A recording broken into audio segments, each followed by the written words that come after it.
Disclaimer really quick. All images and videos used we're using under fair use.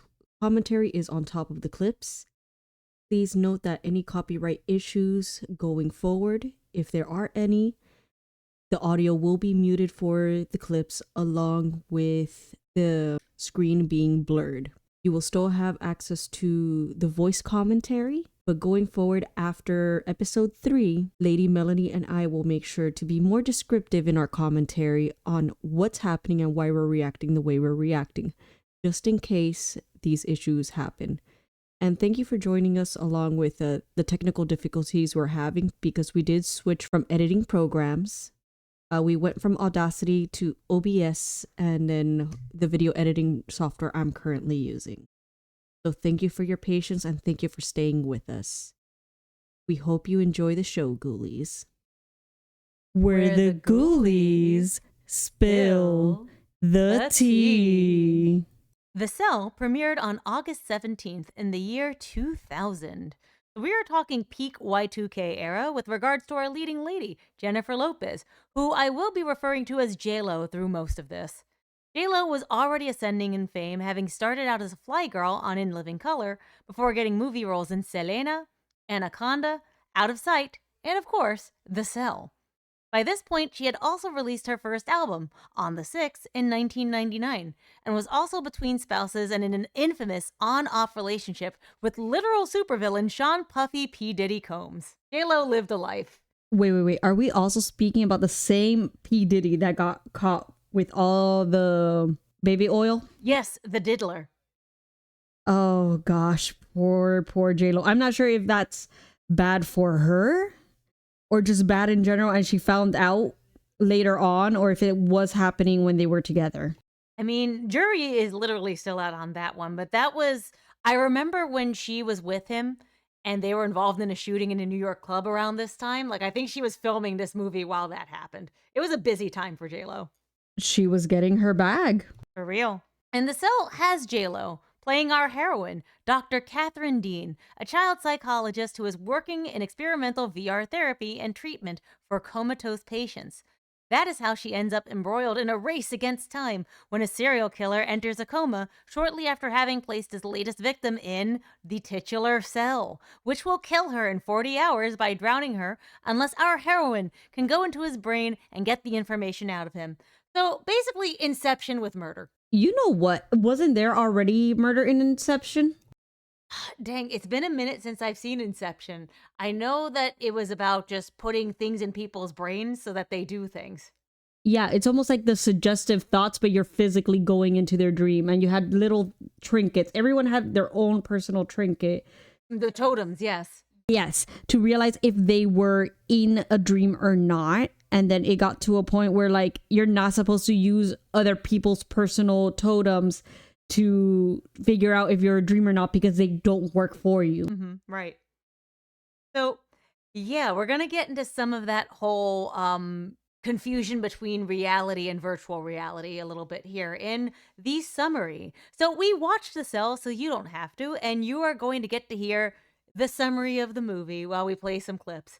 So we're going to start the movie with J-Lo walking in the desert like she's looking for the Holy Land when she comes across a kid. This kid is Edward Baines, her patient, who we learn is in a comatose state thanks to a form of schizophrenia caused by a viral infection. J-Lo is unsuccessful in waking the kid up, and his billionaire parents are understandably upset. Because it is the year 2000, the only people who have access to VR technology at this time are billionaires, according to the movie. It sounds about right. Yeah, that tracks. The kid's parents are threatening to pull funding if they don't get results. And J-Lo's all like, look, crazy thought.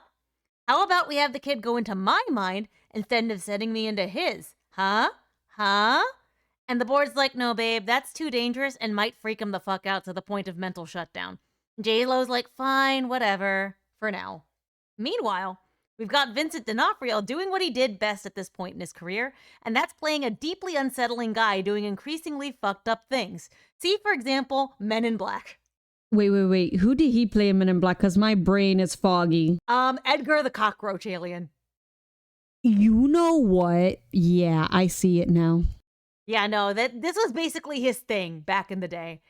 And in this case, he is Carl Rudolph Starger, a literal serial killer and owner of a hella cute dog named Valentine. TBH, Valentine did nothing wrong. He is the goodest boy and became our newest reaction meme when we had to pause the movie. He's just looking at he's looking at the camera, and you just see the subtitles "woof woof" at the bottom. It's really cute. Well, you're probably looking at that image right now. Oh yeah, I'm definitely adding that in. I know that's become our reaction image also when we talk about our Lord and Savior Pitbull. Woof woof. We enter on Vinny's character having drowned the lady, cut her up, suspending himself over her body using ropes and metallic rings pierced into his back, and basically pleasuring himself over the corpse before disposing of the body. Look, we don't normally kink shame on this podcast, but we reserve the right to kink ask why. And y'all know, we are adding necrophilia to the increasing list of things we don't condone here. Can you remind me of our list currently? Currently, in addition to necrophilia, we do not condone incest, nor do we condone illegal drug use. I swear there was another one in there too. I'm sure it's coming. If not, we will add it to the list. Oh God. So the body is found by the FBI, and the investigation is led by Special Agent Peter Novak, played by Baby Vince Vaughn. He still had hair. It was super cute. Turns out this fits a pattern the FBI has been following, and another woman, Julia Hickson, has been taken. Based on their calculations, she has 40 hours before she ends up like the corpse they just found, so they better find her. Thanks to tracing DNA from dog hairs found on the corpse to Valentine, the FBI is able to track Vinny due to his ownership of that dog. The feds find him, but oh shit, he enters a coma because it turns out he has the same condition as the patient J-Lo was working with in the opening of the movie. That's very convenient. Very convenient. And also the fact they didn't just find him just because of the dog, but also the type of car he had. Right, so the dog was helpful because of tracing ownership. And once they were able to make that secondary connection with owning the truck, they were like, okay, how many guys in this area likely have this model truck and this type of rare albino dog? Exactly. Yeah, in case we didn't mention, Valentine the sweet pupper is an albino dog. Or he's supposed to be. I don't think he actually is. He's not. His fur may be white, his eyes are not red. Right. The FBI contacts the institution where they are conducting the VR therapy, and the board, including J-Lo, have to decide if they're going to help. And they do it because, look, man, the movie's gotta happen. And J-Lo's character is a sucker for trying to help damaged boys, and we're gonna learn why later. So we get into the Y2K era explanation of VR. Basically, don't die in the game or you'll die for real. Big Matrix rules. J-Lo and Vinny are all dressed up and suspended in these wetsuits that evoke human muscle systems. TBH, they kind of belong in Hellraiser. And we notice that there's a third station no one is using. And the movie's like, yeah, we tried group therapy, but it got to be too much, so we just kind of have that station there just in case. For those of us with basic media literacy skills, that's foreshadowing. Someone's going in that third station before this movie is done. So J-Lo goes into Vinny's mind, and it's roughly what you would expect for a serial killer. Representations of his previous kills and a lot of trauma that he endured that led him down this dark path. There's also a personification of his innocent inner child, who J-Lo immediately wants to protect and save. Unfortunately, there's also the demonic book talk version of the killer in there as well, and he messes with J-Lo's mind to the point where she loses touch with reality. She's not dead, but she's not responding to mission control either. So what do?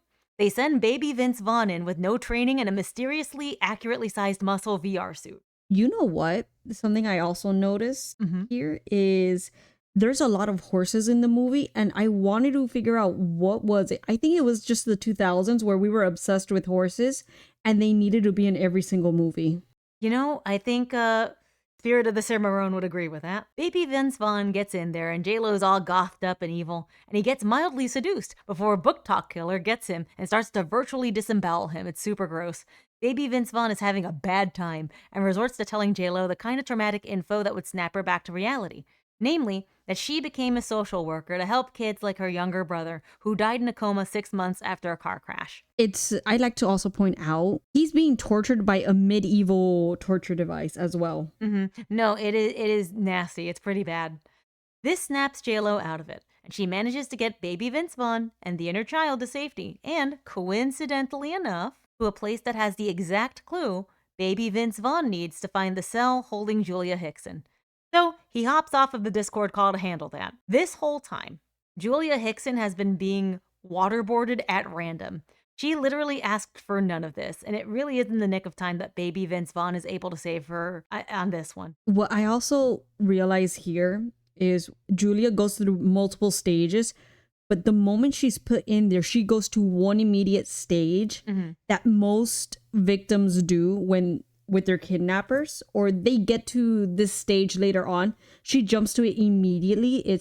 She tries to connect herself with the killer in a sense of like, I want to be with you, I'll do anything you want. Yeah, if it's a survival situation, a lot of folks are gonna fawn or ingratiate as much as possible because they see that as like probably the best way for them to survive.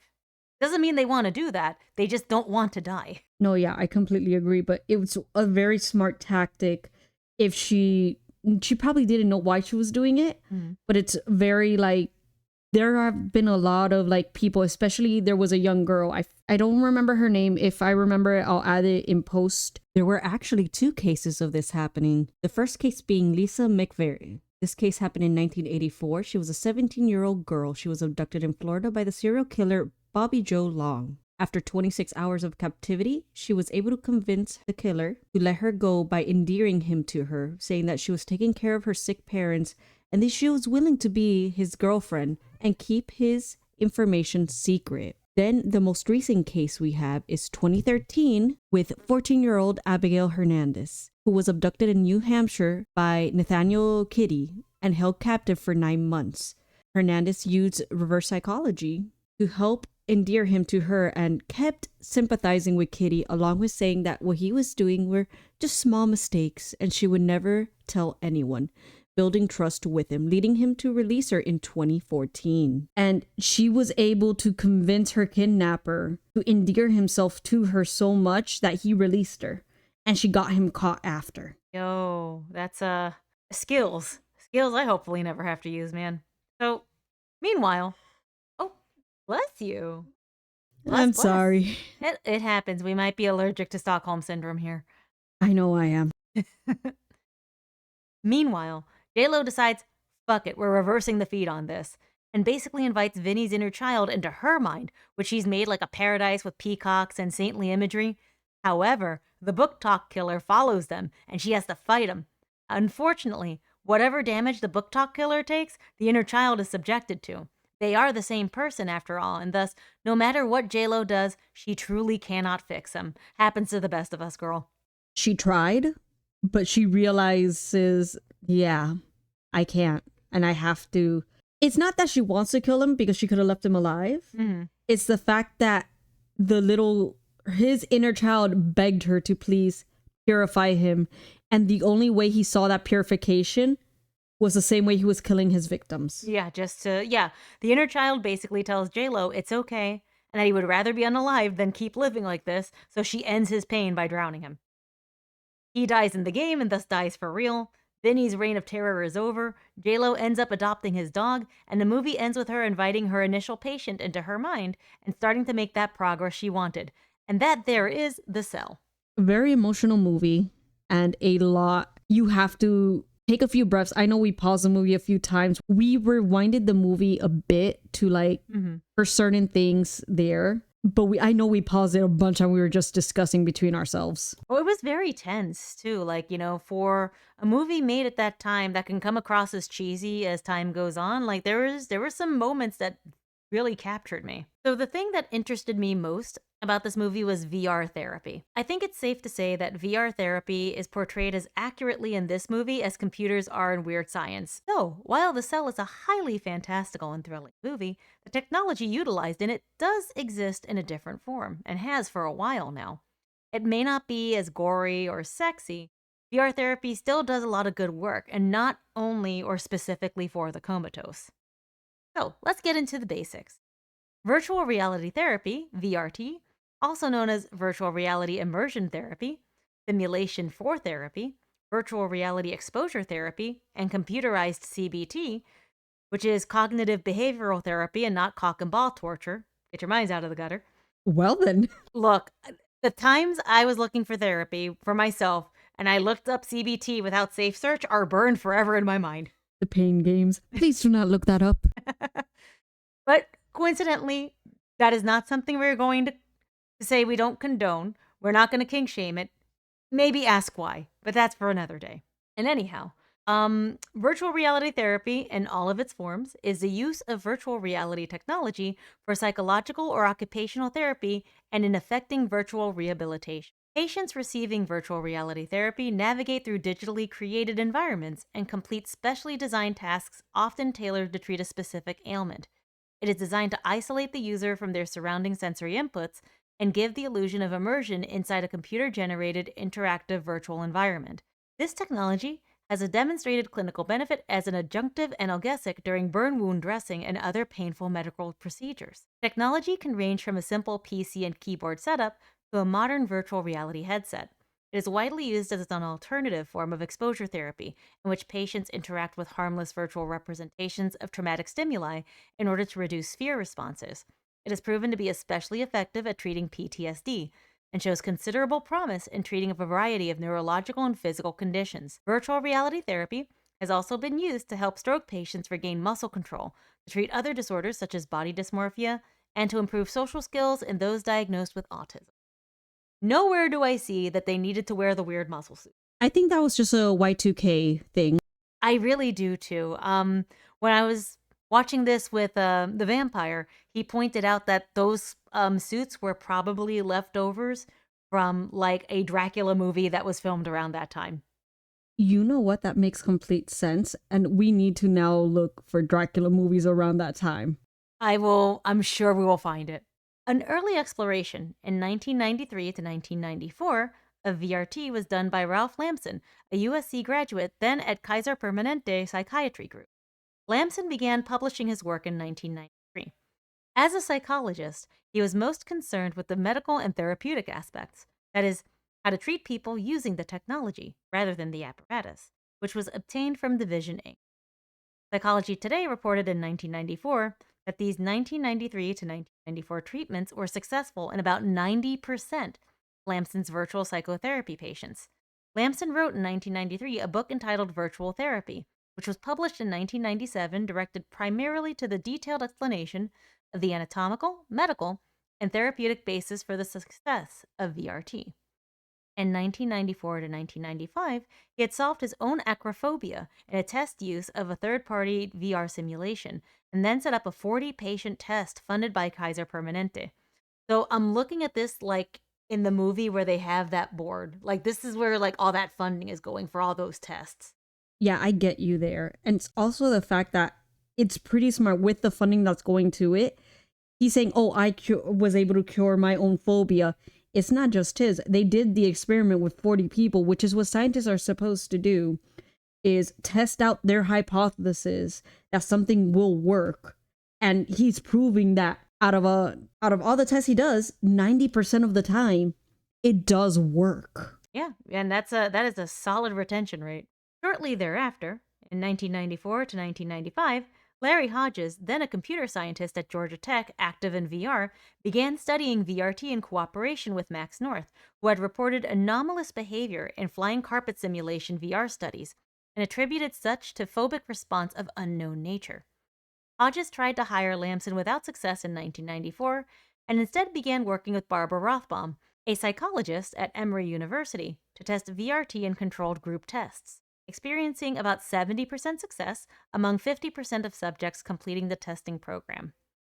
In 2005, Skip Rizzo of USC's Institute for Creative Technologies, with research funding from the Office of Naval Research, started validating a tool he created using assets from the game Full Spectrum Warrior for the treatment of post-traumatic stress disorder. Virtual Iraq was subsequently evaluated and improved under ONR funding and is supported by Virtually Better Inc. They also support applications of VR-based therapy for aerophobia, acrophobia, glossophobia, and substance abuse. Virtual Iraq proved successful in normalization of over 70% of people with PTSD. That has now become a standard accepted treatment by the Anxiety and Depression Association of America. However, the VA has continued to emphasize traditional prolonged exposure therapy as a treatment of choice, and VR-based therapies have gained only limited adoption, despite active promotion by the DoD, and despite VRT having much lower cost and apparently higher success rates. $12 million ONR funded study is currently underway as of this writing to definitively compare the efficacy of the two methods, PET and VRT. Military labs have subsequently set up dozens of VRT labs and treatment centers for treating both PTSD and a variety of other medical conditions. The use of VRT has thus become a mainstream psychiatric treatment for anxiety disorders and is finding increasing use in the treatment of other cognitive disorders associated with various medical conditions, such as addiction, PTSD, and, as featured in the movie, schizophrenia. But not at the same level as the movie. And as I've noticed too, at no point is anyone comatose. Everyone is cogent and consenting to this at the time. Except the actual comatose. Oh wait, no, we're not talking about the movie. We're actually talking about the actual people. Sorry. No, that's the point, because like we're talking about like where it's different from the movie. So in the movie, the comatose patients don't have a say in this. Like very technically, you could argue that, Edward Baines, the child in the beginning, the parents consented on his behalf. And that's common for parents to consent for their minor children. The serial killer did not consent to this. And I'm not saying that I'm here to be the serial killer's lawyer, but consent matters for things like this. Yes, it's also the fact that JLo even told Baby Vince, hey, I need to build trust with the patient. It's not something I can do automatically. It's legitimately, she built, I think, a few months or almost a year of trust with her first patient to get to where she's currently at with him. Right. And, even with all that progress she made, she was still having the trouble she was having in the beginning of the movie. So, virtual rehabilitation. That term was coined in 2002 by Professor Daniel Thalman of EPFL and Professor Gregoire. Ooh, Lord, Mother of God. Why? Why does the guy with the tougher name come from Rutgers, from New Jersey? Are you kidding me? It's coming back to haunt you. It really is. Really the most cursed state. All right. Gregoire Berdea. Almost like a grimoire. Grimoire. I want to say grimoire so bad, and I know that's not it. Damn you, Rutgers. Looks like Team Rocket's blasting off again. The term virtual rehabilitation was coined in 2002 by Professor Daniel Thalman of EPFL in Switzerland and Professor Gregoire Berdea of Rutgers University. The notes say USA, but we all know it's in New Jersey. In their view, the term applies to both physical therapy and cognitive interventions, such as for patients with post-traumatic stress disorder, phobias, anxieties, attention deficits, or amnesia. Since 2008, the virtual rehabilitation community has been supported by the International Society on Virtual Rehabilitation. Virtual rehabilitation is a concept in psychology in which a therapeutic patient's training is based entirely on or is augmented by virtual reality simulation exercises. There is no conventional therapy provided. The rehabilitation is said to be virtual reality based. Otherwise, if virtual rehabilitation is in addition to conventional therapy, the intervention is virtual reality augmented. A lot of little technicalities in this. Yeah, but I also see it because for my day job, I also work with children at time. Mm-hmm. And in order to help them with social behaviors and things like that, if I can see that they can handle it mentally, I will put them, and this is like something that most people are like, oh, they're just playing a video game. No, I have them playing, and I had two of my actual clients, depending on where they were at this time.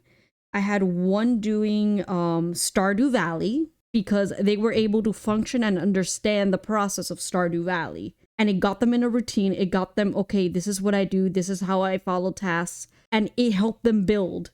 With another client, I had them doing Supermarket Simulator, which was helping them count. It was helping them keep their store clean, restock, why you need a restock, when you need a restock, check your prices, deal with customers. Yeah, most of the customers in that game were not ever angry or causing issue there, but it's something they never had to deal with in person that they were now dealing with in this aspect. And yes, sometimes they would get frustrated and they would ask me for help, and I gladly help because that's part of the teaching job of this. Yeah, that's a big part of it. I mean, today, majority of the population uses the virtual environment to navigate their daily lives. And almost 1/4 of the entire world's population, so a few billion people at this point, uses the internet regularly. A number of us are, in fact, chronically online. When aren't we ever chronically online? Who's to say? As a result, virtual rehabilitation and gaming rehabilitation, or rehabilitation through gaming consoles like you described, have become quite common. In fact, virtual therapy has been used over regular therapeutic methods in order to treat a number of disorders. Some factors to consider when it comes to virtual rehabilitation include virtual sensitivity, accessibility, and ability to finance the virtual therapy itself. So, those are things to consider when thinking about the pros and the cons. So, the pros of virtual rehabilitation is that it is usually pretty entertaining and thus motivating for the patient. Anybody who has worked with other human beings know that if you have your audience's interest, they're going to want to keep doing or participating in the thing. Yes, and I've seen that a lot. I've had the clients I've introduced games to specifically to help them with specific things have requested, hey, can we do this again? And I would tell them, yeah, sure, but first we got to do something else. Then I'll give you some time on this. And there's potential for involvement of the patient's stimulus modalities for more realistic environments for treatment. It provides objective outcome measures of therapy efficacy, limb velocity, range of movement, error rates, game scores, things like that. These data are transparently stored by the computer running the simulation and can be made available on the internet. Virtual rehabilitation can be performed in the patient's home and monitored at a distance, becoming telerehabilitation. So you don't have to go to a center with a control room like in the movie. You don't want to. Yeah, that makes complete sense. Yeah, the patient feels more actively involved in the desensitization, and they may forget they're in treatment or undergoing observation, resulting in more authentic expressions, which was both a plus and a minus in the movie. Effective for hospitals to reduce their costs because of lowered costs of medicine and equipment, and a great impact of virtual reality on pain relief. If you are focused on the virtual reality, you're not focused on the pain you're undergoing. Yes, that's why some people suggest, like, if you're getting waxed or something, hey, think of something else, or like they're talking, or even like when someone you're gonna get drawn out blood or you're going to get a shot, they'll tell you think of something else or sing, or they'll distract you. Like, I've known some doctors will talk to their patient, and they've done it to me at times, where they'll talk to me, and this is when I was getting my 8 vials of blood taken out when I Ooh-wee. was impregnant. She was just talking to me. She's like, okay, yeah, I'm gonna stick you with the needle in 3, 2, but, and I'm like, what the heck? She's like, you didn't feel it as much now, did you? I'm like, yeah, but still. Right. Mercy me. Now, with all pluses come minuses. Nothing is all good and nothing is all bad in this world. So there are some, pitfalls to VR therapy. Cost effectiveness. VRET may show promising returns on investment, but the fact remains that the true development cost of VRET environments depends heavily on the choice of hardware and software chosen. And because I know this from another side of my many, many careers, licensing. Yup.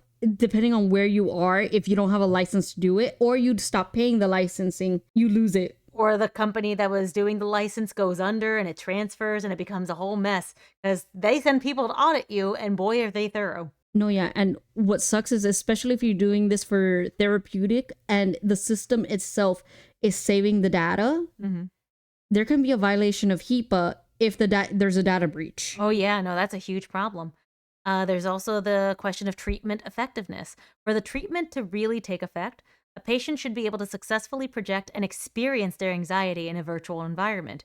Unfortunately, this projection is highly subjective and personalized per patient and outside the control of the therapist. This in limitation might adversely impact the therapy, and we saw that at the beginning of the cell with the child patient just not really being able to make that connection. Yeah, and like JLo was asking, hey, can you make me a boat? And the child would make a broken boat or a very distant boat, and then they ended up making a tiny boat. And JLo was like, awesome, come on, let's go on the boat. And then that was a line that the child, Edward was not willing to cross. Right. And like, And that's part of the process, right? Like you're trying to work on his level. yes, it is part of the process, but like, in a sense, like, she's doing what I would technically do as well, where it's like you're trying to encourage or prompt the child, but the issue there is if you see you're not getting anywhere, instead of continuing to push, you need to find a roundabout. Mhm. And she was not trying to find a roundabout. She was trying to like tug him to that. And like, if you know he doesn't want to go there, no amount of gentle voice is going to get the child to do that. No. And speaking of migrating back to reality from virtual reality, another skepticism is the correlation between virtual reality and actual reality. If a patient successfully combats their phobia in a virtual environment, does that guarantee success in real life too? Further, when treating more complicated ailments such as schizophrenia, there is inadequate projection on how delusions and hallucinations may translate from the real world to the virtual one. I agree with you there because if we take into consideration, I think the movie's called A Beautiful Mind, Mm-hmm. where it's regarding the our main protagonist has schizophrenia, and the way he's able to differentiate his hallucination from reality is his hallucinations don't age with him. Right. You want to know a fun fact about A Beautiful Mind? Hit me. All of the scenes were like they were filming at night, like in the university and stuff. Like, when he's talking like at night, Yeah. they filmed them in Bayonne, New Jersey, my hometown. Oh my gosh. In addition to some of those concerns, there's also a very real concern of VR sickness. Movement in a virtual environment is said to cause visual discomfort. Prolonged periods of exposure to VR may lead to side effects such as dry eyes, headaches, nausea, and sweating, symptoms similar to motion sickness. Also on that fact, besides the VR sickness, hitting back onto the migration real quick. Yes. If you have a phobia of snakes, it doesn't matter how many photos or videos you watch of a snake. If you cannot get over your phobia of like having one on you or touching you, they cannot replicate that at that point with that virtual reality. Mercy me, no, they can't. Sometimes you really can only face it head on. Safely, of course. And speaking of safety, ethical and legal considerations. Since VR is a relatively new technology, its ethical implications are not as comprehensive as other forms of treatment. There is a need to formalize the limits, side effects, disclaimers, privacy regulations, such as when we were speaking about HIPAA earlier, as we increase the breadth of the impact of VR therapy, especially in matters related to forensic cases. You know what? Yep. And then, of course, there's acceptance by the medical community. As VR based therapy increases, it might pose a challenge to licensed therapists and medical professionals who may perceive VR as a threat.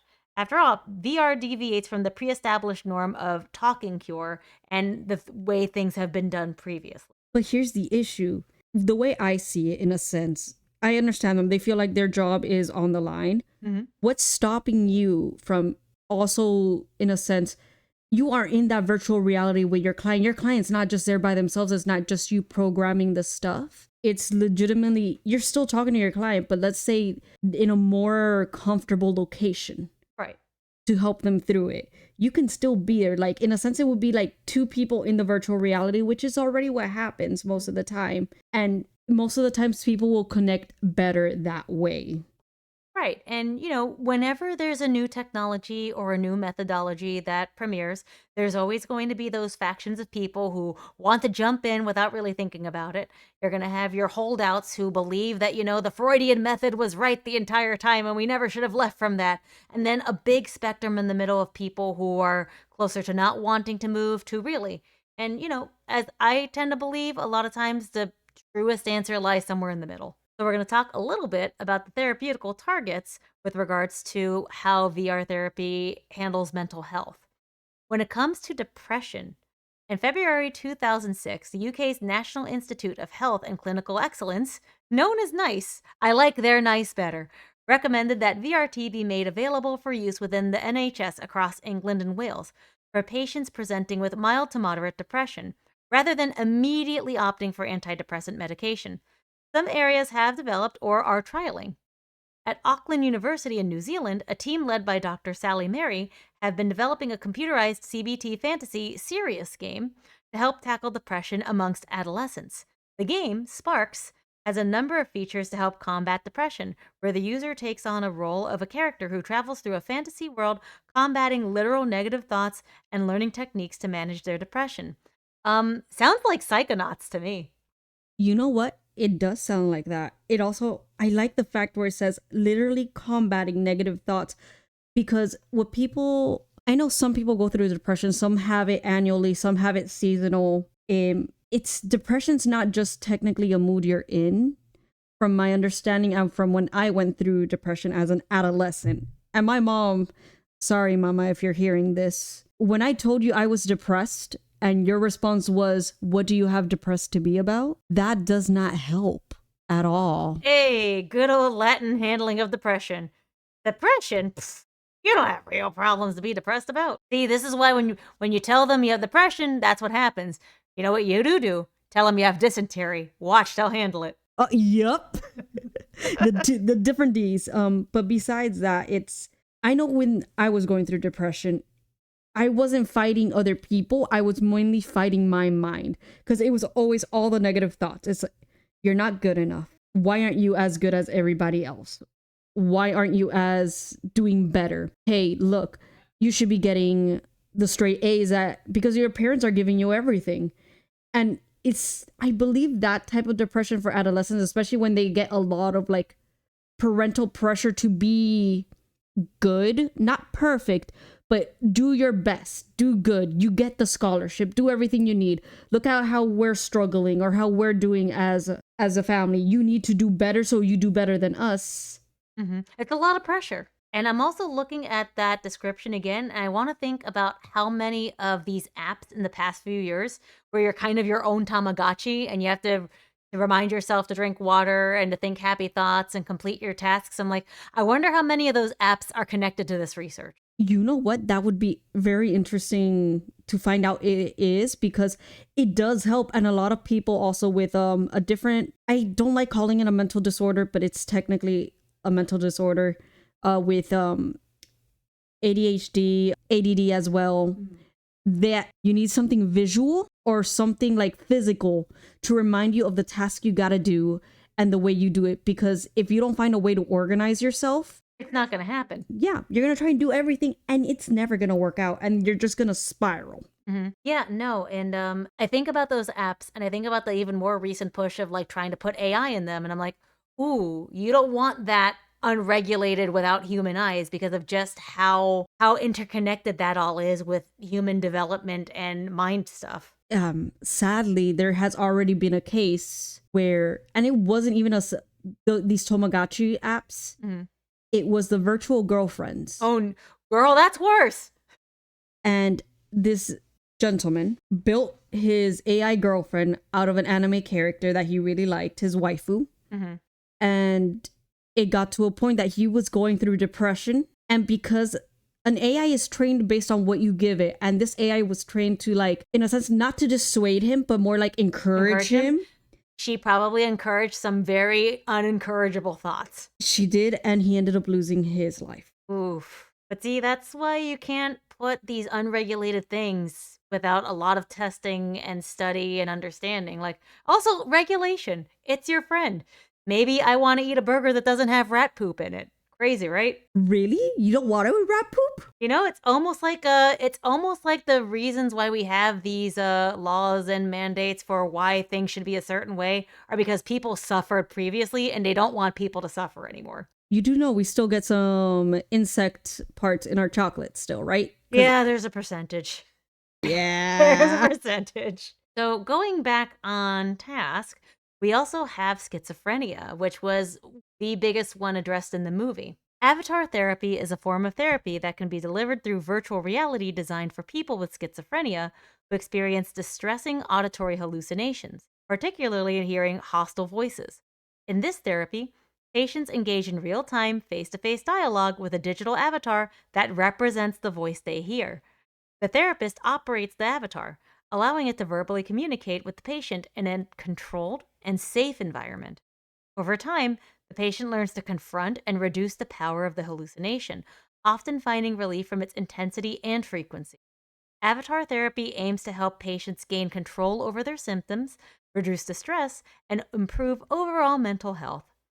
This therapy is grounded in the idea that giving a face and voice to auditory hallucinations can help individuals reframe their relationship with these experiences. Avatar therapy has shown promising results in clinical trials, demonstrating improvements in reducing the impact of auditory hallucinations compared to standard treatment options. It is part of a broader effort to utilize VR and other innovative technologies in mental health care for conditions like schizophrenia. The fun part is in the movie, as you were saying, it focuses on the schizophrenia, and her patient had the same schizophrenic virus, and we're saying a virus disease because it's the way it infected the mind. Yeah. And it's Oh, also what the movie told us. We know that there are many different types of schizophrenia. The movie just so happened to put this one the movie just so happened to put the focus on one that was caused by a viral infection. so going through this, it's like we saw how extreme it could get because we saw the two extremes and how they were raised. Because the way the killer was raised, with all the verbal abuse, physical abuse, and I'm sorry, guys, it's hinted at sexual abuse. Uh-huh. Oh, absolutely. And then you see the way that J-Lo's current patient is being almost raised by his parents, where like they're more loving, like they care about him, things like that. You could see how it can differentiate. No, it's a massive difference. And, like that also goes to show that just because some individuals may share a similar disorder or diagnosis, rather, that doesn't mean that they're going to, or like that doesn't mean that the same treatment methodology or style is going to help them. It really is on a case to case like basis. You know something? Wasn't he comatose because of a boating accident? I believe the boating accident helped with that. Yeah, like it because he was comatose because of the boating accident, and then I want to say Vincent D'Onofrio's character was in the bath and it messed him up. They both had something to do with water. They both had to do something while he was baptized again. Mm-hmm. But I think the reason Vincent got comatose was because of the medication he was taking.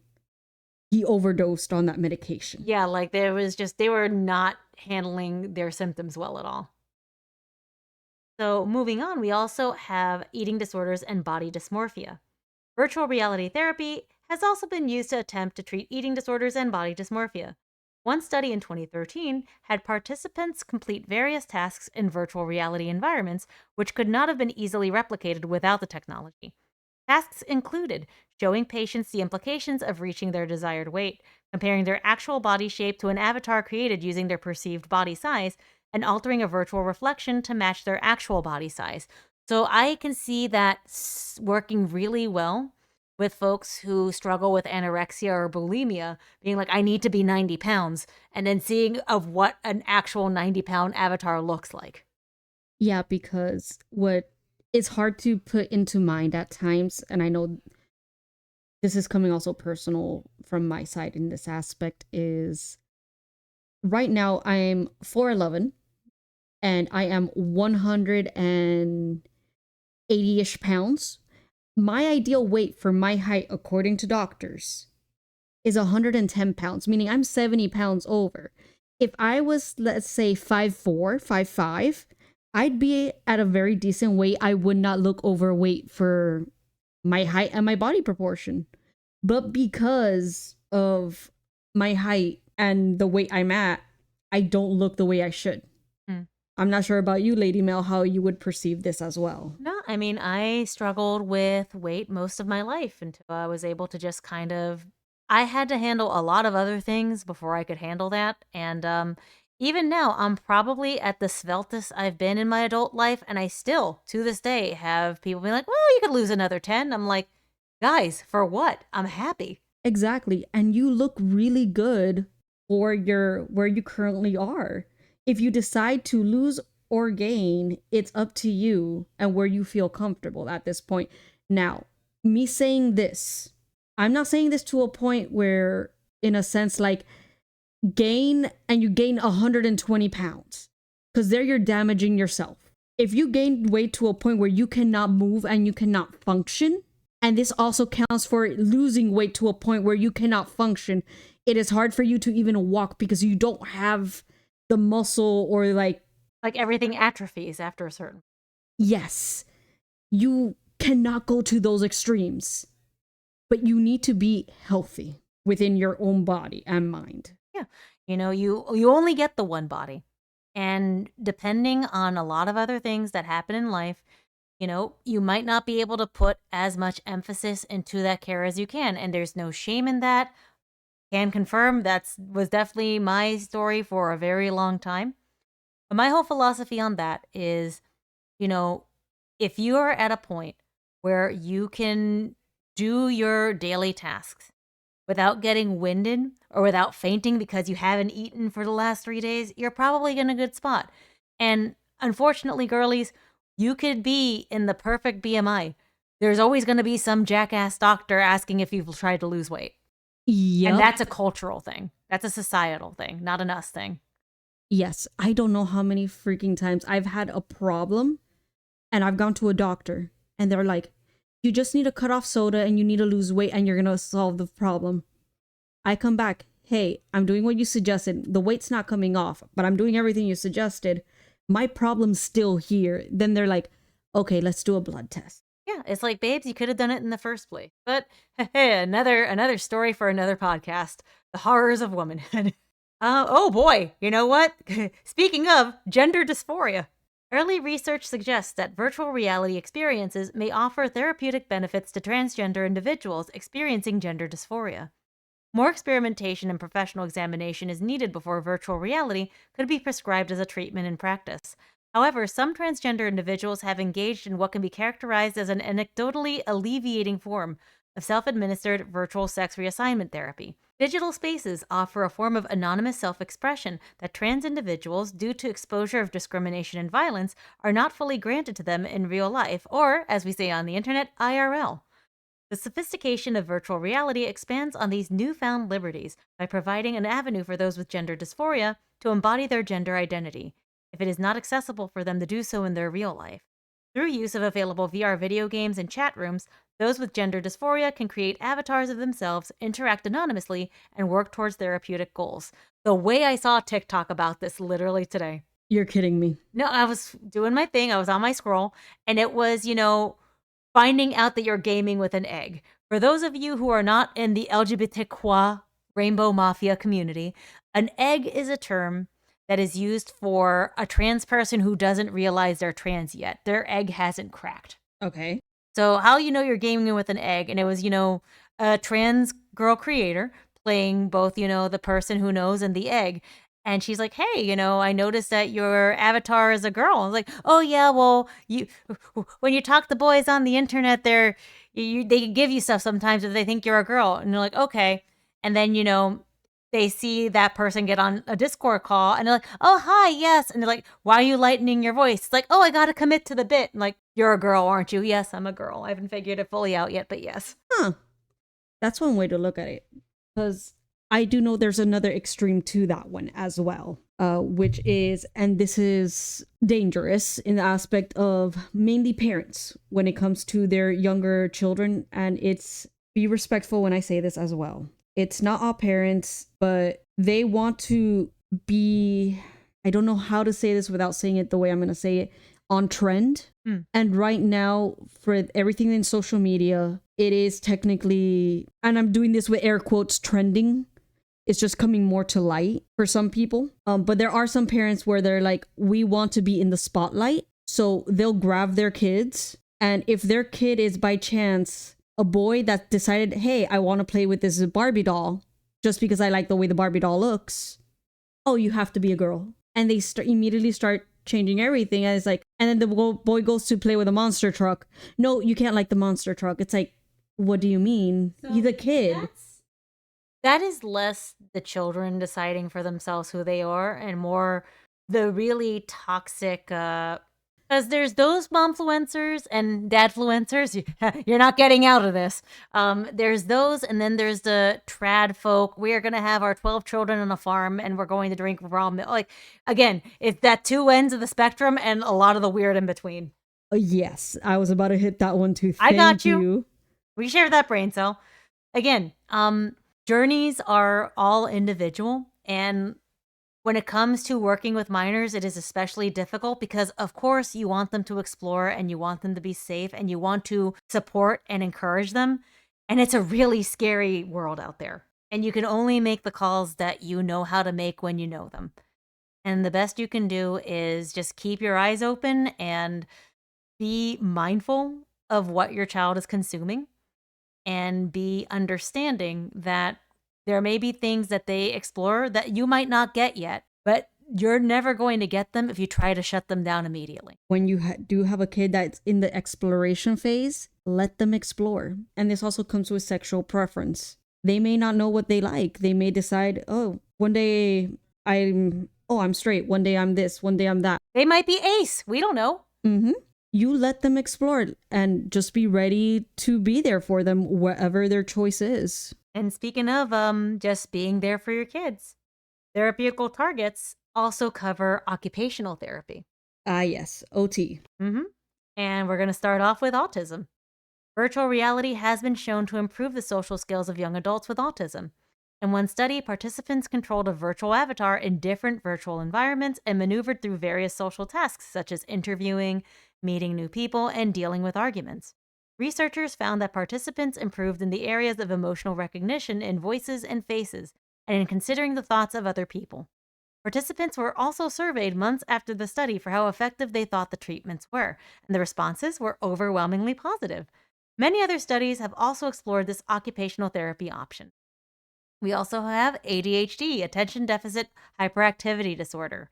A clinical trial published in the Journal of Attention Disorders found that school-aged children with ADHD who underwent a virtual classroom cognitive treatment series were able to achieve the same management of symptoms of impulsivity and distractibility as children who were medicated with a stimulant. So again, when making choices as a family as to medicate or not, VR therapy and these methods can be used as a viable alternative. Not saying that it's a uniform one-size-fits-all situation, but it's nice to have options.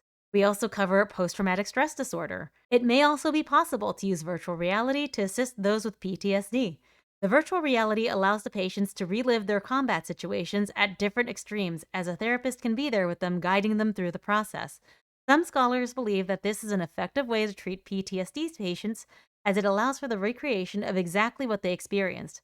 It allows for greater engagement by the patient and, consequently, greater activation of the traumatic memory, which is necessary for the extinction of the condition. And last up, we have stroke. Virtual reality also has applications in the physical side of occupational therapy.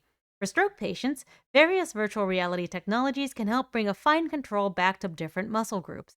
Therapy often includes games controlled with haptic feedback controllers that require fine movements, such as playing piano with a virtual hand. The Wii gaming system has also been used in conjunction with virtual reality as a treatment method. We have reached at least the end of this portion with regards to virtual reality therapy and treatment. So I have a few final framing questions. What does the cell get right about VR therapy? I think in the sense of just putting the therapist and the patient together, mainly. I touched this. No, don't stand so close to me. Okay, run me through a little bit. Like, how did you see that in the movie in comparison to like how I've been discussing just virtual reality therapy? In a sense, it's just like, as we were discussing earlier, it's like virtual reality can put the patient and the therapist together in a environment that will feel more comfortable for the patient, and it's able to help them process everything that's going on. So yeah, that works out. Those things are the same, but it's something that is generated already. In real life, the location you're going to put your patient in has to be programmed, has to be modeled, and has to be coded in. In the cell, we're just diving straight into the mind. So in a sense, it's not like, oh, we're in screens. No, we're connecting your minds and you're going into a mind world. I think there. Yeah, like it was definitely giving Matrix vibes. And the thing I will say too, because like my next framing question would be what the cell gets wrong about VR therapy. And it's, you need the consent of the patient. The patient has to have a solid idea of what they're walking in before any type of therapeutic experience happens. Because otherwise, they were playing by the rules of the universe of the movie. If you're just chilling in your mindscape and J-Lo pops up, you're going to have a lot of questions. You think you might be dreaming. And then, you kind of get into this situation where your brain is not ready to grapple with half of the things she's telling you. Yeah, that's even, I think, why she says it to Baby Vince. Hey, I need to build trust, and that takes months, almost years for me to build trust with my patients, for them to even talk to me. It's not me immediately talking to them and I get all the answers. No. She got very lucky with the inner child, because the inner child was so desperate to be seen by anyone. Yes, and he's very protective of women, which is very like contradictory to the book talk villain version of himself. But that's the thing. I think because he was so protective of women as a child, like that's part of why his father abused him as much. So that, he wanted to defeminize his son so badly that he made him this toxic male. Which, boy, does that still happen. Oh yeah, very much still happens. So, my final question. Yes, in your opinion, does The Cell still hold up as a movie today? It's hard because it is a good movie to, in a sense, look into in an aspect of, hey, may not all be real, but look at the way that we can interact with patients, get cues from them, and help them. But at the time limit that it has, with the intensity it has, it does not work out. And I don't think it would fully hold up today. Some of the teachings and like inspirations of it would. Right. But it completely would not hold up modern times today. Oh, definitely not. Like, they kind of lost me at the muscle suits, not gonna lie. But I think if you're looking for a movie that's somewhere between Inception, The Matrix, and Silence of the Lambs, and doesn't take itself too seriously, this is the good one. Shutter Island as well. Yo, fair enough. Fair enough. So yeah, would I recommend this movie? Probably not. But if it's on and you're in for like, a kind of dark and edgy and like symbolic and artistic thriller, I'd watch it. I wouldn't consider it a cult classic, but if you want to see a classic movie, yeah, that I would recommend it as. If you want to view it in a sense of aspect of, hey, maybe this can teach me something new about myself.